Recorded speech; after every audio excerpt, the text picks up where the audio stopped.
सदियों पहले एक जालिम बादशाह के दौर में 7 नौजवानों ने सिर्फ एक अल्लाह की इबादत का फैसला किया और बादशाह के सामने डट गए।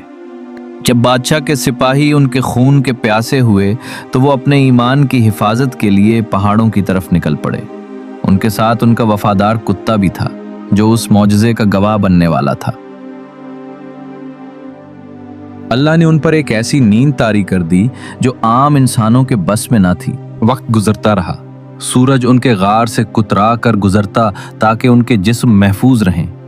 पूरे 309 साल तक वो अल्लाह की पनाह में सोते रहे। सूरज भी तुलू होते वक्त उनके गार से दाएं तरफ झुक जाता और गुरूब होते वक्त बाएं तरफ कतरा जाता ताकि उनके जिस्म धूप की तपिश से महफूज रहें। ये अल्लाह का ऐसा निज़ाम था जिससे सदियों तक उनके जिस्म महफूज रहे और कोई उनको छू भी ना सका। उनके जिस्मों को गलने सड़ने से बचाने के लिए अल्लाह ताला उन्हें नींद में ही दाएं और बाएं करवटें बदलवाता रहता था। वक्त बदल चुका था, नस्लें ख़त्म हो चुकी थीं। पूरे 309 साल तक वो अल्लाह की पनाह में रहे।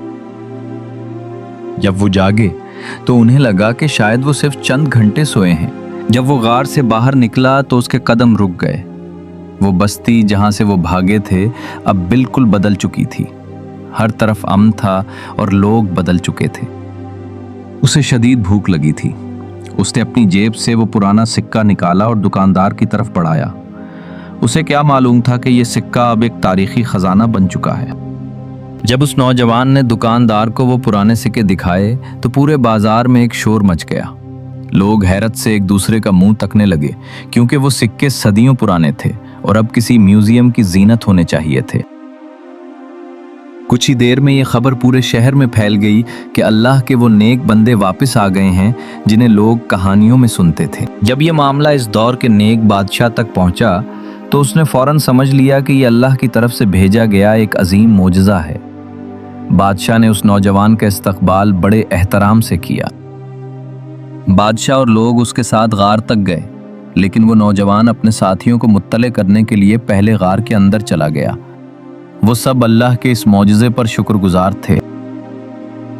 वो गार में वापस चले गए और अल्लाह ने उन्हें हमेशा के लिए अपने पास बुला लिया। ये मौजज़ा क़यामत तक के इंसानों के लिए एक निशानी बन गया। उनके साथ उनका एक वफादार कुत्ता भी था जो गार की चौखट पर अपने हाथ फैलाए पहरा दे रहा था। अल्लाह ताला ने उस जानवर की वफादारी को भी कबूल किया और वो भी सदियों तक उनके साथ वैसे ही बैठा रहा जैसे सोते वक्त था। फिर अल्लाह ने उन्हें हमेशा की नींद सुला दिया। लोगों ने उनकी याद में गार के दहाने पर एक मस्जिद तामीर कर दी ताकि आने वाली नस्लें अल्लाह की उस अजीम कुदरत को हमेशा याद रखें। ये असहाबे कहफ का वो अजीम मौजज़ा है जो क़यामत तक आने वालों को बताता है कि जो अल्लाह पर भरोसा करते हैं अल्लाह उन्हें कभी तन्हा नहीं छोड़ता। बेशक अल्लाह हर चीज़ पर कादिर है।